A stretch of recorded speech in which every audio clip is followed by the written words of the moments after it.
Hello and welcome to coverage of Grand Prix Boston. Marshall Sutcliffe in the booth with Rich Hagan. Hello. And we are underway in the 12th round here with Denniz Rachid of Sweden cracking what looks to be a verdant catacombs against Martin Juza of the Czech Republic. Martin is playing an interesting list here. He's got Merfolk.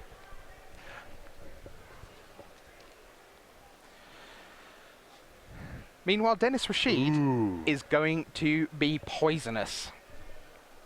This is super scary here, especially when you're sitting on Martin's side. He's on mono blue. He doesn't have a lot of ways to interact with the opponent's creatures here. He's got a turn 1 Aether Vial, which is fantastic. The problem here is that the Infect poison deck can kill you so quickly. What a lovely turn 1. Wouldn't it be nice if you had a turn 3? No kidding. Looking down the line, it could be very difficult. I mean, questions are, what does Martin have that interacts with his opponent's creatures? Let's see if he's got maybe Vapor Snags or something along those lines. Okay, I see that he has 3 Dismember. 2 Vapor Snag. And 2 Vapor Snag. Okay, so he does have some ways. The problem is there's not that many, and Denniz Rachid, he can play around those. I mean, his whole deck is designed to do exactly what he's doing here, which is play an Infect creature and back it up. And there's a Blighted Agent as well to follow things up. So a great start here for Denniz Rachid. Now he has 2 threats to protect. And Martin Juza already has his hands full. Yes, and his hand full as well right now. But whether that is going to be enough to deal with what's on board. Denniz Rachid, not super experienced with the deck, had some fun at his own expense yesterday where he forgot that Dismember did -5/-5 and got it against Samuel Estrati and did some parity trading with Might of Old Crozer, which turns out not to work. -5/-5 is in fact strictly worse than +4/+4. That does not match up well. No, it was not a good matchup, and he had a good chuckle about that. Right, so but still made it in and has won twice already this morning to get to 9-2. We think that that's live for top 8, though there is some question whether X and 2 is going to get in for sure. I talked to Frank Carson. He said he thinks that some X2s are going to get in for sure. He doesn't know about the rest. All right, so Silver Gill Adept for Martin Juza, who already has collected 1 poison counter, and there's 2 poisonous creatures attacking, including the Glistener Elf.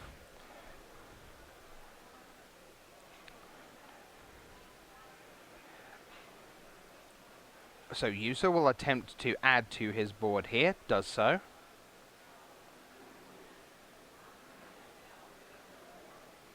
Juza's going to play a Curse Catcher off of his Aether Vial.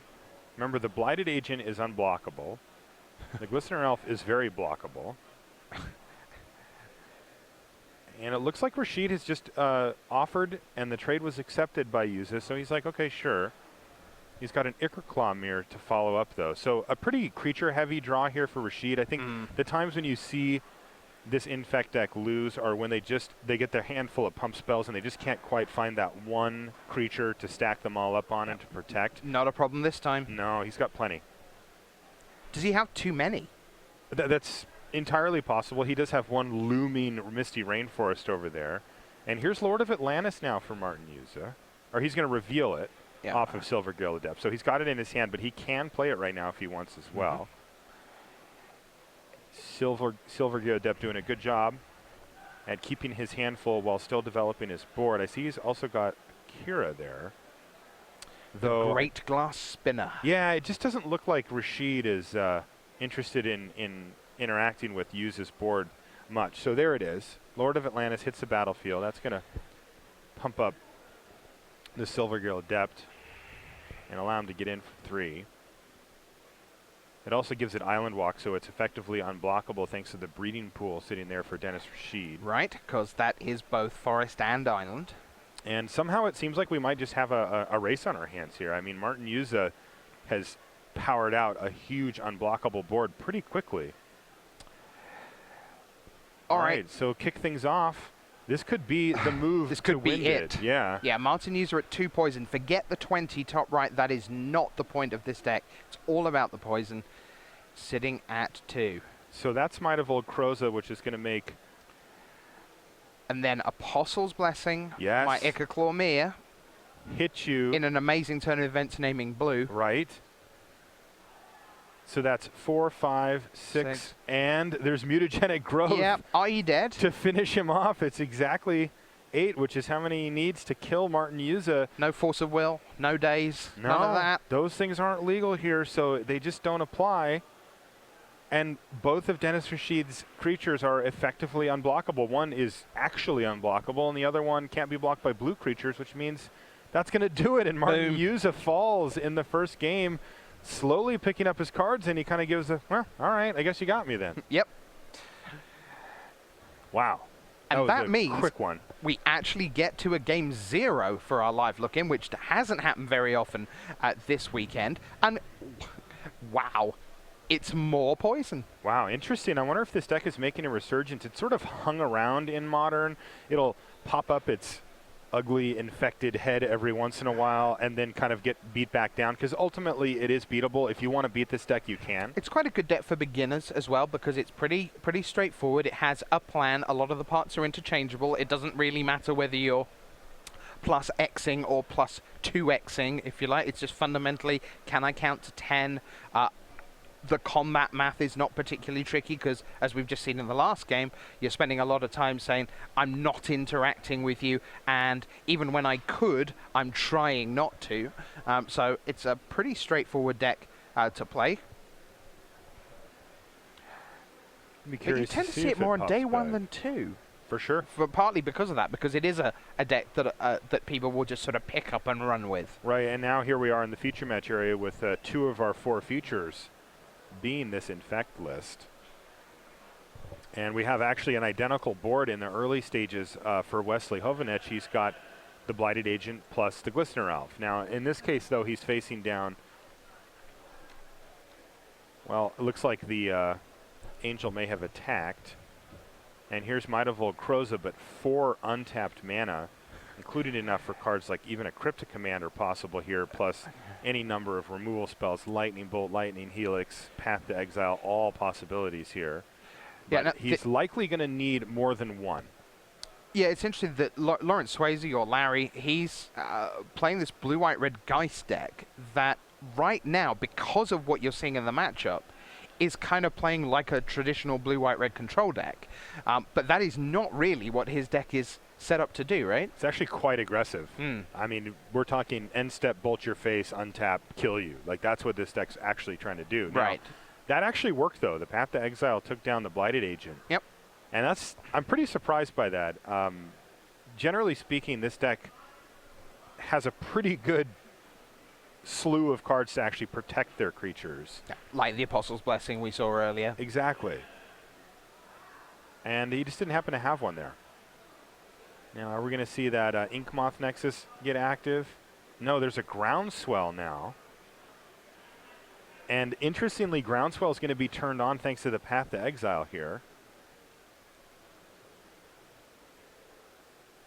And Swayze's looking at his hand like, do I have anything else that can interact here? He's down to 3 mana, but he's got a Geist of St. Traft, and yes, he does. He's caught one of the better ways, really, to interact, and I'm kind of surprised we didn't see him fire it off, but he has the Unelectrolyze in his hand.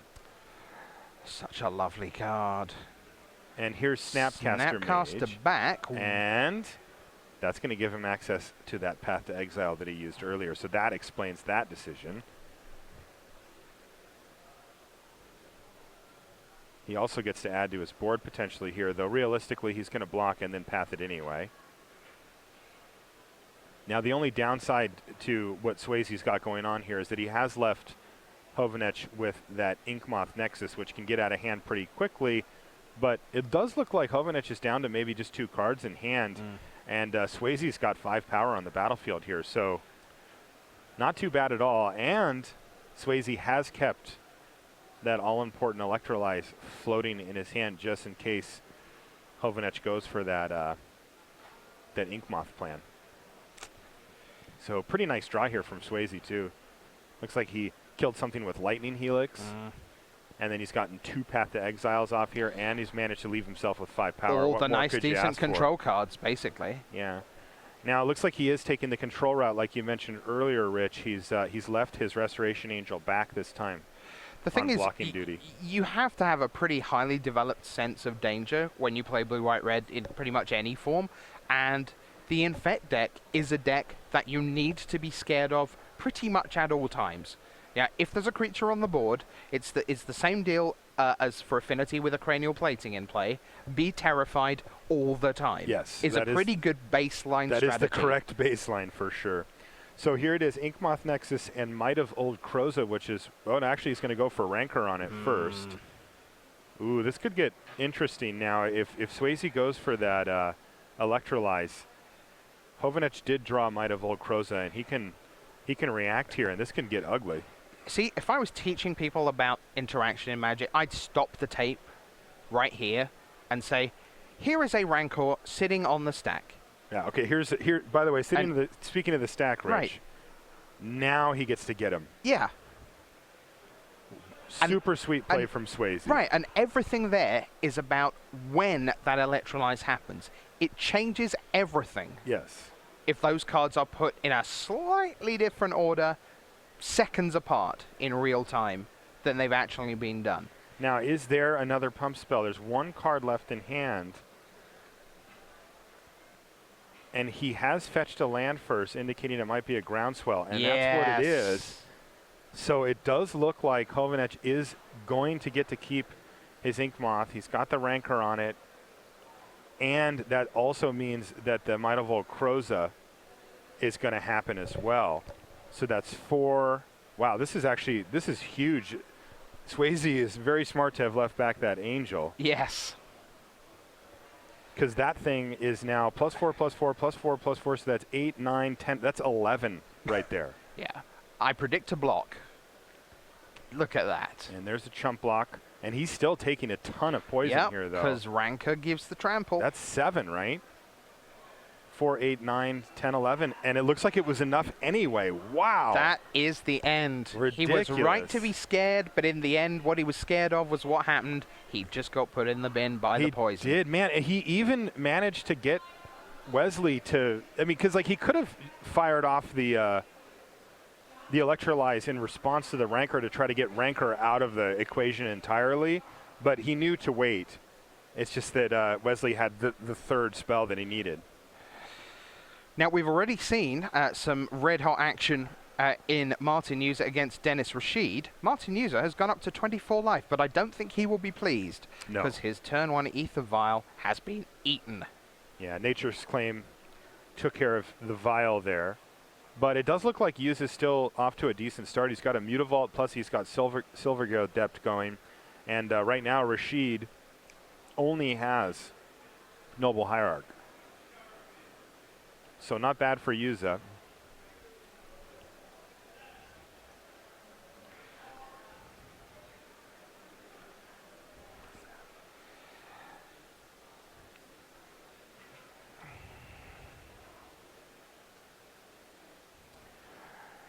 See a Dismember sitting Adept there. Battles.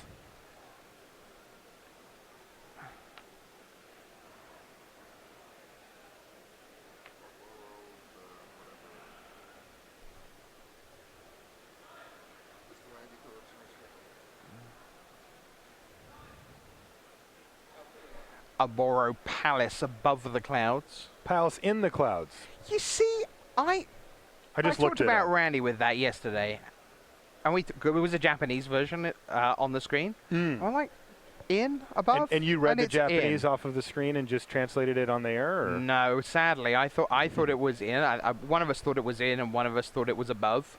Well, it was so powerful that it was above the clouds, but apparently not. If you got to be right on Randy, you might want to write it down so you can bring it up to him later. I know that can't be correct, so. Oh, it's right. Ta-da! There it is. Stick it back in your hand. And here's Blighted Agent now for Rachid, who's found that land. The question is, has Martin Juza mounted too much of an offense already for Rachid? Now, Hughes is in a weird spot. He's got to be super careful to not have happen to him what just happened on the other side. If he has any way to interact with the Blighted Agent, he's going to want to do that. And there's even a pretty good argument to be made for doing it right now. Mm-hmm. I think that a lot of times you get yourself into trouble thinking, well, I'll bounce it after he plays something. And, you know, Rachid plays a land first and then has 2 different ways to protect it. And Apostle's Blessing, and off we go again. Destroyed. So Yep. I see that there's 2 Spell Pierces in hand for Juza, so he can certainly interact with the pump spells that Rachid is doing. He can feel pretty safe to not actually die this next turn with those 2 spells in hand. I think what he's really trying to decide is there a combination of, like, if Rachid draws a land that I can actually just be completely dead here? And there are. He's at 0 poison, but he could die. It's pretty unlikely. So he's going to battle for 6 here. The thing is, you know, mutagenic growth, Vines of Vastwood, Might of Old Crozer, Groundswell, Rancor. These are things that get the job done fast. They do indeed. really are.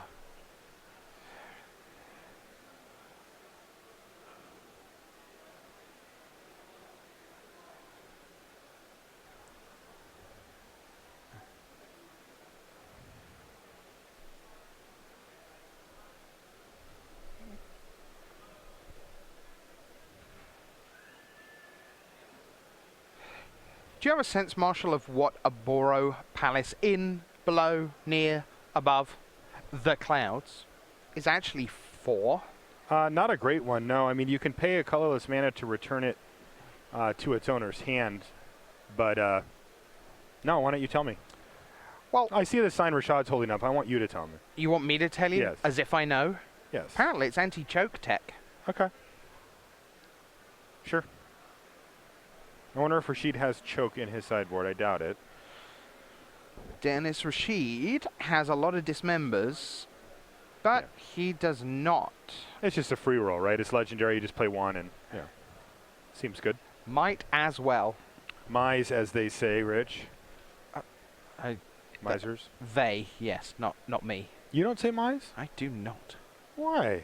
That's one of the coolest magic words we have. I speak English. Oh, here's Might of Old Croza, by the way.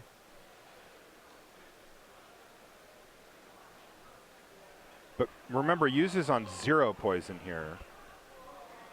So even a second Might of Old Croza won't quite kill him.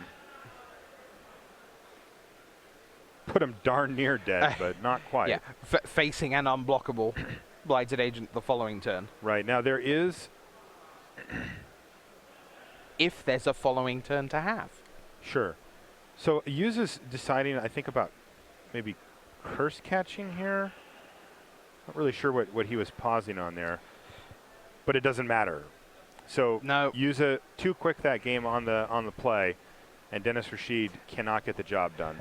But we talked about scary, and even as you're shuffling up for game 2 on the Martin Juza side of this matchup, you're aware that if you get to shuffle for game 3, there is a deck sitting on the other side that begins with turn 1, Forest, Glistener Elf, turn 2, kill you. Yeah. That could just be there. So that's where we are right now. Advantage Rachid because he is on the play. And make sure you join us this coming weekend for Pro Tour Magic 2015. Rich, you and I will be there. Randy's going to be there. BDM, Zach. It's going to be awesome. August 1st through 3rd. We've got Standard constructed, and then the first time that we get to see the pros at the Pro Tour stage, and probably the last, play M15. So, little drafto. I'm excited for that. And what do we got on our live look in here? So, it's Poison on the right, and Blue, White, Red, well, Geist, Aggro officially on the left, but Swayze, we think, may be cast in a different role this time. Yes. Did you see what I did there? I said Swayze in a different role. That's like... Okay. I'm working on the Dirty Dancing reference for later in the round. Cute. Just so you know. Rashad's okay with it. Yeah, he's enthusiastic thumbs up for you there. Yeah. Congrats. It's hard to get that from Rachid. That's certainly true. Oh, lifting your finger's a lot of effort. It is. All right, now we've got Glistener Elf with, well, a mana untapped, though. Is it going to do the job? That is a Magma Spray. That's got to be birthing pod tech there. takes out Kitchen Finks and Right. Voice of Resurgence. Because it's not just the 2 damage, it's get it exiled. Yes. But Apostle's Blessing says no. And that's a pretty simple just trade there. I mean, Swayze can have any number of ways to deal with this on his turn. If he's got a path, he can path. Like, he's got a lot of options. And anyway, it's a good trade because Apostle's Blessing, in a quirky way, is actually the kill card in Poison. A lot of the time, you have the big turn. I'm going to kill you. No, you're not. I'm going to kill you. No, you're not. Apostle's Blessing, I actually am going to kill you. Right. It is the final nail a lot of the time. So to see one gone as a straight 1-for-1 seems perfectly acceptable. Totally. On Swayze's side. Especially because Swayze gets to untap now. He can have any number of ways to kill that elf. It's not even that hard. And remember, since Swayze's life total doesn't really factor in here, and there's get that Magma Spray back from the yard with Snapcaster. But yes. Yeah, his life total doesn't matter. He can just play his lands however he wants. You get a lot of freedom on that axis against this Poison deck. Yeah, I played against Poison with blue, white, red at the PTQ I went to in Spokane. Now, you were playing Control, right? Yeah, I was. Yes, of course.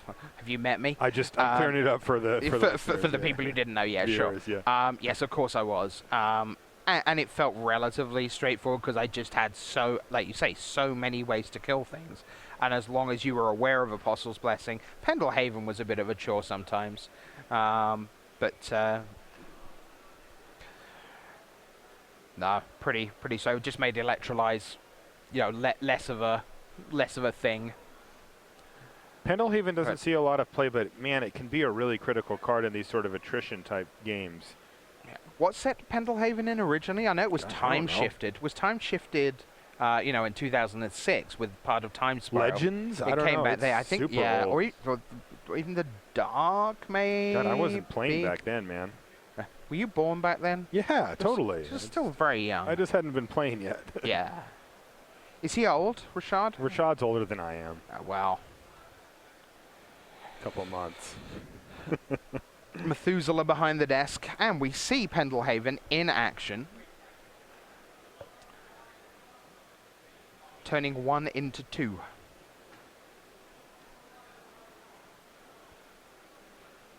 So Wesley getting the ball rolling here. And I think we're going to see, this is an interesting play. This is Lightning Helix post-combat. So what he's doing is he's playing around pump spells, because a lot of people fall into the trap of trying to kill the creature immediately. And there we are again. See, this is just classic Magic strategy for when to be patient. Yes, this is great. I mean, look at that. He got a Groundswell out of his hand, but managed to not take the extra damage from the Groundswell. Just terrific.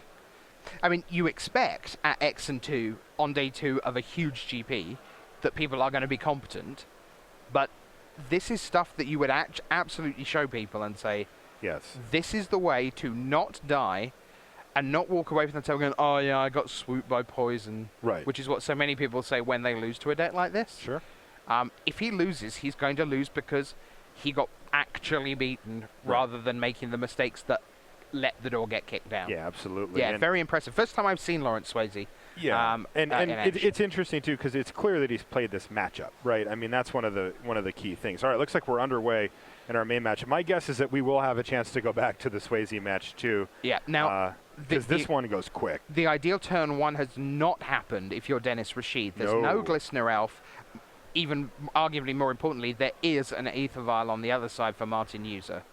That is very definitely advantage Juza on turn 1. And sure, yes, okay, we get rid of the vial, so now it's an empty board. But that is still nowhere near where you want to be as Rachid after 1.5 turns of the matchup.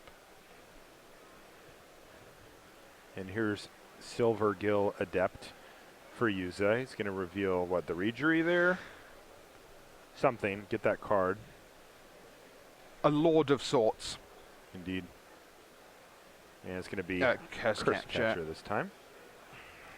And pass the turn back. So Juza's got to feel pretty good about how this has gone so far. This is a big turn, though, for Rachid. If he, sometimes they'll save their 2-drop for this turn so that they can protect it. And it looks like he's got a Blighted Agent. All right, so not out of the woods yet, Martin Juza. And in fact, he's going to take the chance to throw the Rancor on before it can get interacted with. Right. Signaling that he might not have a way to protect it in terms of spells in his hand otherwise. The thing is, Rancor is super good for him because it just keeps coming back. Right. But if he doesn't actually stick it on a creature... Right, so this is the window to say, okay, now there is a problem on the board for you. In much the same way as cranial plating in Affinity, the plating doesn't go to the graveyard before it comes back, but functionally they work very similarly as the giant threat. So, Adept gets in. And Juza all of a sudden has the ball firmly in his court. He needs to either take care of the Blighted Agent, in which he has a window right now. I believe he's got a Dismember in his hand, and he's just going to fire that off. Yes. And Dismember is so great against this deck because it can fight through a couple of pump spells, and also you don't care about the life loss. It was functionally free on life. Yeah. Right. Remember that user is at 20, but Naught Poison is all you are looking at on the top right. Top left Yeah, and Juza should be at 16 is now, right? what happens. No, he went back up to 24. Oh, from the Nature's Claim? Yeah. Right. But yeah, not that relevant. So Rancor back in hand for Rachid, and he does have the Inkmoth Nexus that he can use it on as far as creatures or something resembling a creature goes, but that's not ideal for him. He certainly would prefer to have that Blighted Agent still on the field.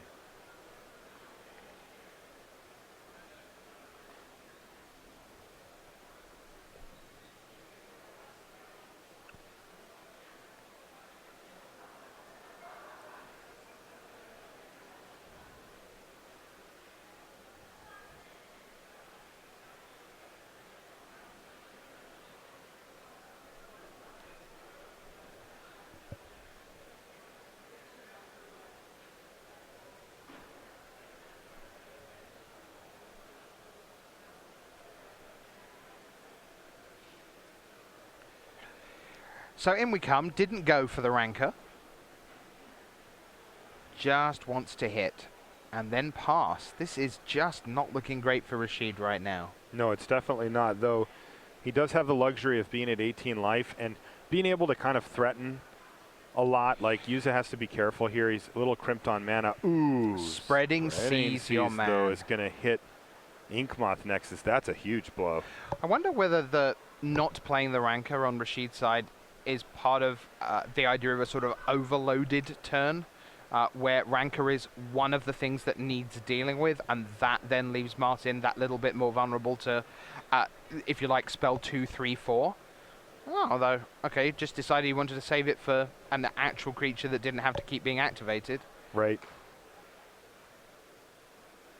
All right, so Glistener Elf plus Rancor is going to help kick things back off for Rachid here. Juza has picked up a single poison counter. He's got Rachid down to 16, but honestly doesn't have a lot in the way of forward momentum currently. That can change pretty quickly with this Merfolk deck. A second Mutavault could help as well, but currently the way things sit, it actually looks back on Rashid's side as far as power level. Yeah, it's very hard to tell with poison, quite apart from the fact that we don't often see poison used as a metric within a game. So, you know, because you obviously play thousands and thousands of games in your life with life totals and maybe a handful with poison. But generally, the poison total tends in this, it pretty much all the time will go 1 and then either 10 or maybe 1, 2 and then 10. So the fact that Martin is at 1 is only really a question almost of semantics about whether Rachid needs a third spell to kill him in the one turn he tries to kill him, or a second spell. In this occasion, it would only be a second, probably, because Rancor is already sitting there on the Glistener Elf. So you can't really watch the poison. It's not often you see the poison tick up as 1, 3, 4, 6. It's not incremental like that. Very explosive.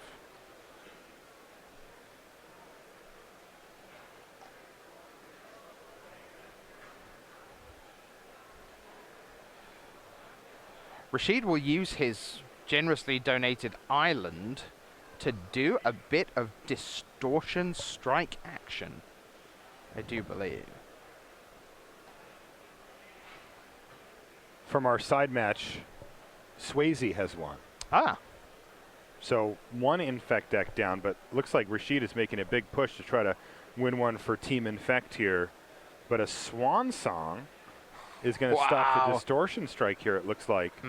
Juza has kept that blue mana up for that Swan Song. He's a little crimped on blue mana, having just a single island. But isn't he just mutable, not destroying people's mana bases since time began? And destroying people's faces alongside it. Well, there is that. I give you that.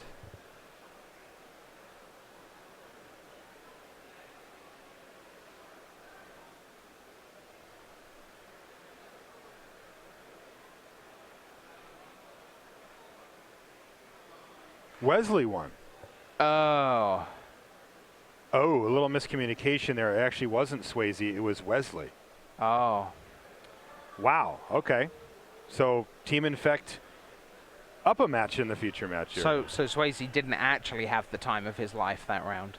No. Ah.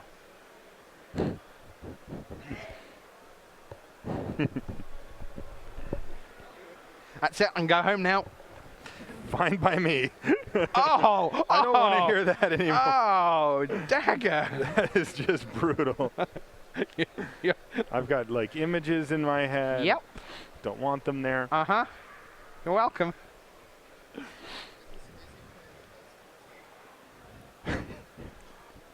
Rashad Miller comes over the top with Isn't Swayze playing Ghost in his deck. He sure is. Ah. Oh, I feel surrounded. Where's Randy? I need to. Thank you, Rusty. Meanwhile, Patrick Dickman didn't make it into day 2. He did not? No. So, more bad news for Patrick.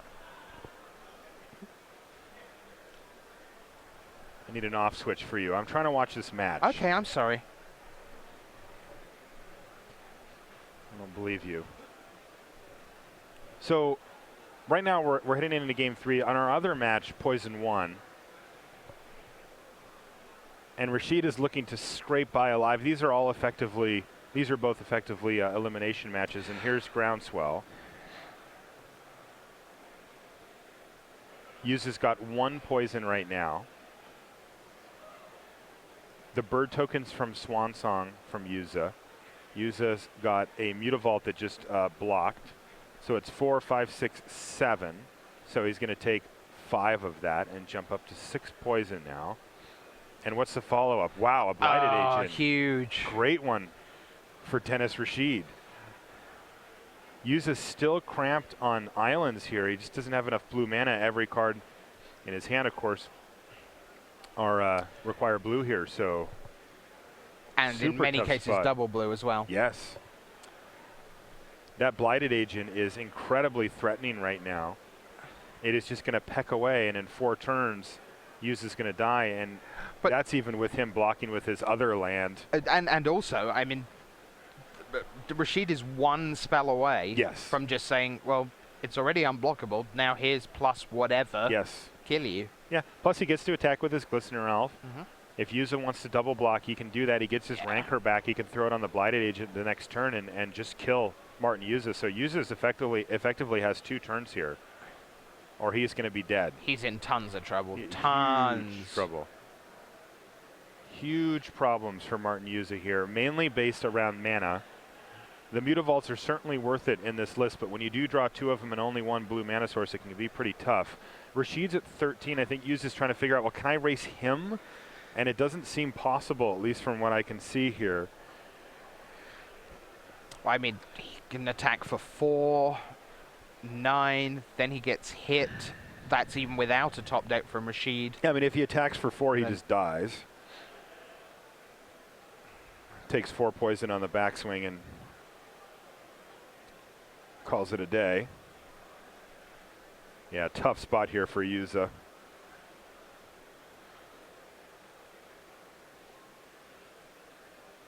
And it feels so miserable when you're crimped on mana at 2 mana that you're only going to use 1 of the 2 that you will currently have. He plays a Curse Catcher. So let's see what Rachid's drawn, because he can also just end this game with a pump spell. I mean, the only card that Rachid, I think, needs to worry about in any capacity is Dismember. But he will see that either way.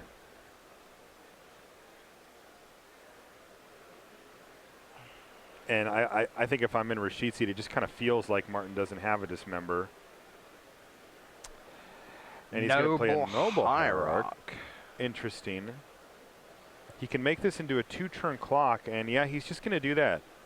So Blighted Agent gets in there and puts Martin up to 8 and puts him at darn near dead here. Yep, it's poison o'clock. There's an island. There's an island. That's not going to be enough on its own. He must have a way to interact with the Blighted Agent, and he just doesn't have it. I don't see a Vapor Snag over there.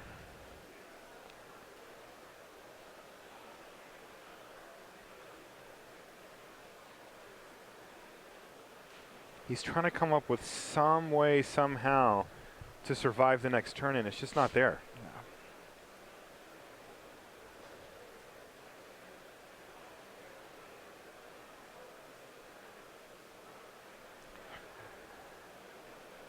Spreading Seas myself in order to get a card. It's a Lord of Atlantis. Yeah, he had to hit a dismember there, I think, or a snag. And that's going to do it. Yep, Denniz Rachid. He's our winner. So poison wins, and then poison wins again in the future match area.